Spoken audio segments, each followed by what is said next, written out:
Today I'm going to show you how to publish an N8N workflow in just a few simple clicks. This is a quick but important step if you want to make your workflow live and ready to use. If this video helps, make sure to hit that like button and subscribe for more N8N tutorials just like this. Alright, let's get started. First, open the workflow you want to publish in N8N.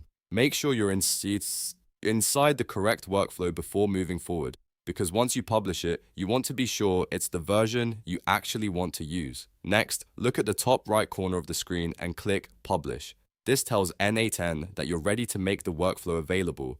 After that, a confirmation window will appear. This is just N8N asking you to double check your decision before going live. In that window, click Publish again to confirm. Once you do that, your workflow will be published successfully. That's it. Your N8N workflow is now live and ready to go. If this video helped, don't forget to like, subscribe, and turn on notifications for more simple step-by-step tutorials.